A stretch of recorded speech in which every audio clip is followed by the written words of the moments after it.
Welcome back. You are tuned in to Terry's Nation. My pleasure to have with us here today Christine Pearson, co-author of The Cost of Bad Behavior. Christine, welcome to Terry's Nation. How are you today? I'm fine. Thank you very much. Good. Hey, is it possible to turn bad behavior into productive behavior? Well, they're related, I think. Yeah. Especially if you're talking about protecting your own turf. Yeah. Sure. All right. And the reason why I ask, I have a hard time with these guys around the crew here, around the studio. I just can't get them to get into good behaviors. Why do I not believe you? You know, we're not getting a lot of static or whatever. I think they'd be getting back by this point. That's correct. All right, so most Americans have encountered unpleasant or even hostile colleagues and bosses. What's the best way to manage this type of encounter? Well, the best way is to get somebody who's of a higher level involved. It's not a good idea to go most of the time we find about two-thirds of the time the person who's being offensive is of a higher level than the person that they're targeting. So, you don't want to be treating them like the bully in the playground because you've got a power differential there given the structure of the organization in most cases. So you want to make sure you get somebody involved in it who's got even more power. Right. All right. So did the people, let's say they have the power, do they just feel that they're just untouchable and this is how they are? I mean, yeah, sometimes that's the case, and sometimes, in fact, they're reinforced that way. So, we find very often the leadership in organizations doesn't want to deal with this, and often they don't even hear about it. So, people who are offended, who are the targets, as we talk about them, tend not to take that information through formal lines. So very often it's the case that leaders at the top just don't know about it. So what will happen is, the person gets away with it the first time and then seems to, be rewarded for it as he or she rises in the organization, and it can be a bad situation. Now, somebody's got a problem with their boss, let's just say. And shouldn't their approach be, let's try to work this out, and if they can't do that, say, listen, since we can't work this out or we can't come to amends, then we need to take it to a higher level? Is that their approach should be? Because I don't know. Do you really want to go over somebody's head? Shouldn't they have some type of warning or some type of... Yeah, well, and the first thing you're hoping is that you've got a civil enough relationship that you can do that. But we're talking about situations where you've got a habitually uncivil or offensive person. Sure. Yeah, we've all got our bad days once in a while. So, if it's a case of that, by all means, have a nice, civil, quick conversation and, try to get it worked out one-on-one and let them know what it was that offended you and why and that kind of thing. But be careful about that because when you're dealing with somebody who's habitually that way, they're pretty cunning.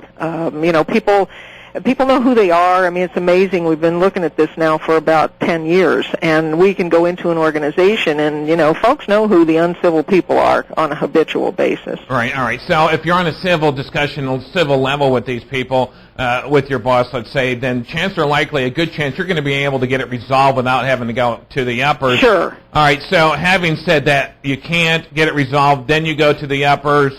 And if this boss is habitually has problems in one way or another, and you're not the only person, not upper management, they need to take that guy out. They need to figure out, what is wrong? This is not good for our business, and creates a whole other set of liability issues by having this person in that position, right? Absolutely.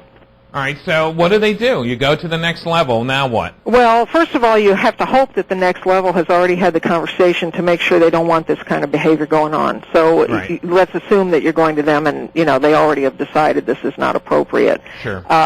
Once again, you want to give the person you want the higher level people to now, the power players to go to the person and say this behavior has to turn around. We do find that sometimes that'll do it. Right. And, we've had various firms we've talked to and worked with and so forth where if that doesn't work, if you then tie the bonus in or you tie, some sort of perk that speaks to this individual, and if that still doesn't work, you want to give careful thought about whether, first of all, you can isolate this person, so, send them off in their own little brilliant person cubicle to work by themselves, get them away from supervising people. Sure. And if that still doesn't work, you really want to give serious thought to cutting them loose because if you've got a person who's habitually uncivil at a pretty senior level, it can be sucking out millions a year easily in terms of turnover and people putting in less hours and doing other things because of the way they're being treated. Low morale is a killer for any business. Exactly. And stress levels up when this happens. I mean, they decrease. People tend to decrease the quality of what they're doing if they're on the receiving end for this. So, I mean, there are very real costs to the organization. Right. And then let's face it too. If it goes and if it gets escalated to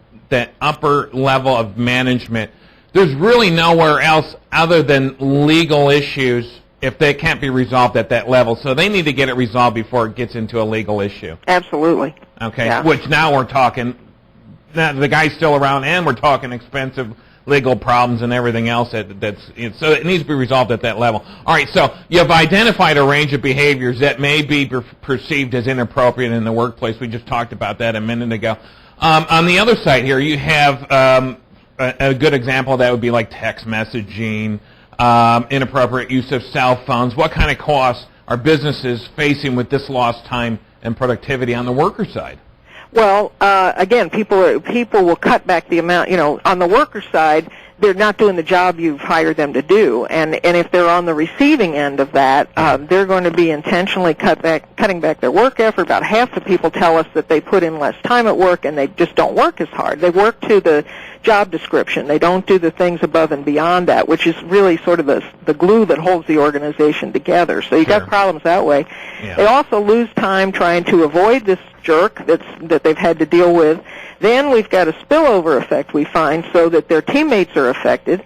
They tend to, again, put in less effort, so they will leave work for the teammates to do that they should have done, or from a psychological perspective that they'll be, burdening the teammates to help them deal with the situation. So that's cutting back the productivity of those people who are on the team. Right. The other thing we find that's interesting in terms of unanticipated costs of all this is that there's also a spillover effect for people who only witness or hear about this going on.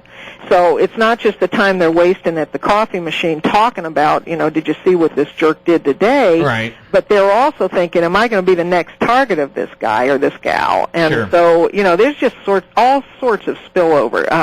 Some of the organizations that we've worked with, even when they think they have a pretty civil environment, when they begin to put some numbers on to run some hypotheses, some cases of what might be going on, I mean, it easily adds up to millions of dollars that are just draining out of the organization. Right, and again, here we have people that are like this, and they tend to bring others down with them. For instance, they'll stop somebody in the hall that's on their way. They're actually doing real work, and just to chit-chat because they want to waste time. Yeah. So it costs companies literally a ton of dough. So how do we get people like this to stop?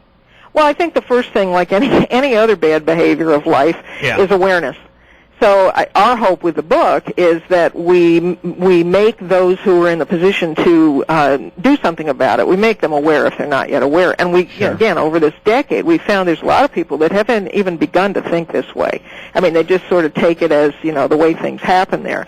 But they don't need to happen that way. So the first step is awareness. Second step, I'd say, is set a line in the sand. And even if it's just adding a line to your corporate credo or whatever mission statement that says we expect our employees to treat each other with respect. Yeah. And an interesting thing there, one of the things we've done over the years is go back and look at corporate mission statements and corporate credos.